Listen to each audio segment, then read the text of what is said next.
Buenas, mi nombre es Gypsy Medina y en esta ocasión vengo a hablarles sobre los hechos que no requieren prueba.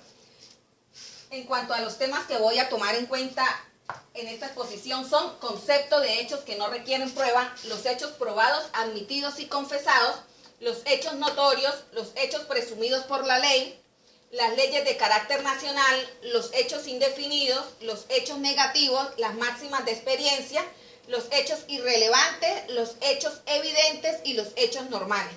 En cuanto al concepto de los hechos que no requieren prueba, puedo decir que son los hechos que interesan al respectivo proceso por constituir los hechos sobre los cuales versa el debate y que la ley exige para que pueda pronunciarse la sentencia.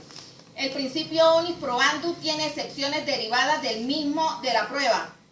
Los hechos que no son objeto y quedan excluidos de prueba serían todos estos aquí mencionados, los cuales empiezo con los hechos probados, admitidos y confesados.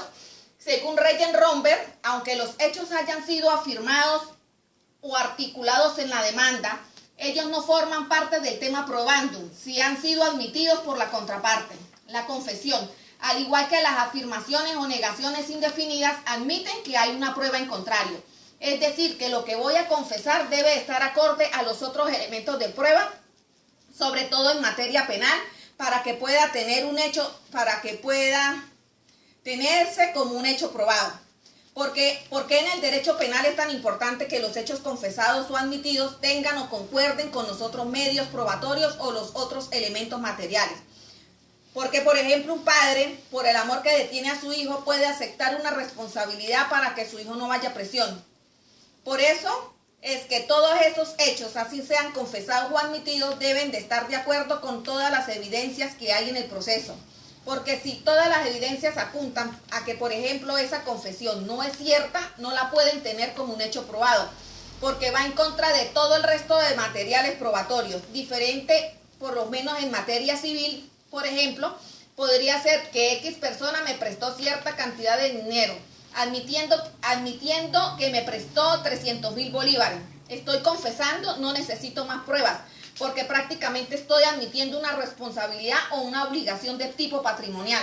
En materia laboral, por ejemplo, si yo digo que contraté una persona y le dije que le iba a pagar 400.000 bolívares de sueldo mensual, aquí estoy admitiendo, estoy aceptando, estoy confesando que lo contraté y el salario que le iba a pagar. Lo que no puedo confesar de pronto es todo lo que la persona esté manifestando. Puedo confesar parcialmente, sí, lo contraté y le dije que le iba a pagar 400.000 bolívares, pero no lo despedí injustamente. Por dar un ejemplo, la confesión puede ser parcialmente también. En cuanto a los hechos notorios, establecido en el artículo 506, parte infini del Código de Procedimiento Civil, establece que los hechos notorios no son objeto de prueba. Según Couture, son aquellos que entran naturalmente en el conocimiento, en la cultura o en la información normal de los individuos con relación a un lugar o a un círculo social o a un momento determinado, en el momento en que ocurre la decisión. Son los hechos que no necesariamente todo el mundo tiene que saber, o por lo menos una persona que tenga mediana cultura puede haber conocido este hecho. Y el juez obviamente tendría que conocerlo. Como ejemplo de los hechos notorios podemos hablar de un terremoto, inundaciones, avalanchas, que han sido de un carácter bastante general y que todo el mundo debería conocerlo. Podríamos estar hablando en nuestro caso aquí en Venezuela sobre la tragedia de Vargas, hace unos meses sobre el incendio de Australia, la semana pasada el terremoto de México y actualmente lo que estamos viviendo con esta emergencia sanitaria debido a la pandemia del COVID-19. Puedo aclarar que un hecho notorio no es un homicidio, no es un hurto, porque así haya salido en el periódico y que éste haya tenido conocimiento, realmente mucha gente no se da por sentado. Estos son hechos que requieren un debate probatorio. Y realmente el juez no tendría por qué saberlos, porque prácticamente el juez tendría que ser testigo de ese homicidio o testigo de ese hurto para que sea un hecho notorio y no le quede la menor duda de que ocurrió.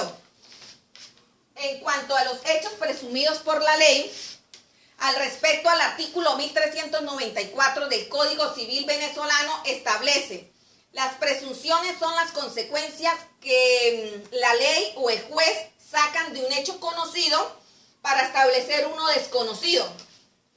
Toda presunción está constituido por tres elementos: el hecho conocido, el hecho desconocido o presunto y el nexo de causalidad entre el hecho conocido y el hecho desconocido.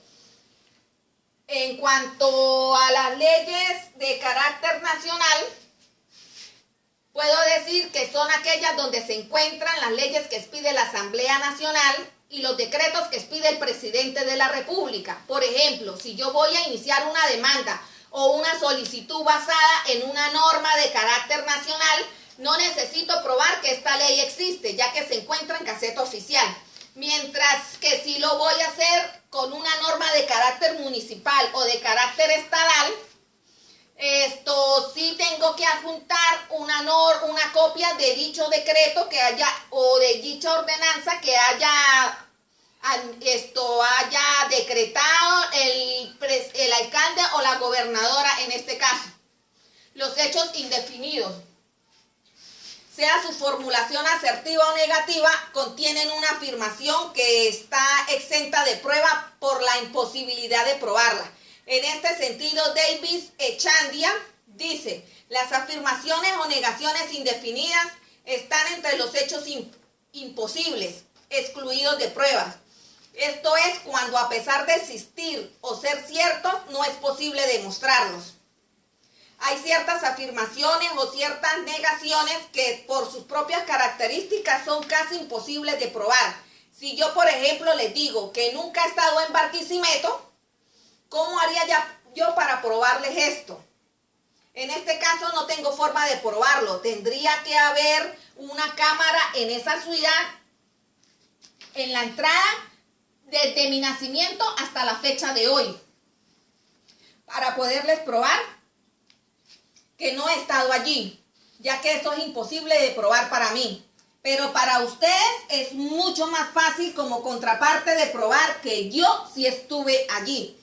Yo puedo hacer mi negación indefinida y no necesito probarla. Pero esa negación sí admite una prueba en contrario, como por ejemplo un video o una foto mía en Barquisimeto. Desvirtuaría esa negación o afirmación por completo. En cuanto a los hechos negativos, puedo decir que se refiere a aquellos hechos que nunca fueron consumados. Es decir, por ejemplo, no debo probar que yo no fui a la luna.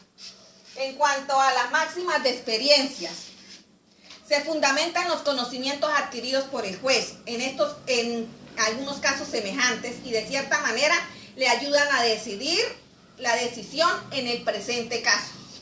En cuanto a los hechos irrelevantes, son aquellos hechos que no aportan nada a la solución del conflicto judicial, no aportan ningún elemento de juicio que sirva al juez para emitir su fallo.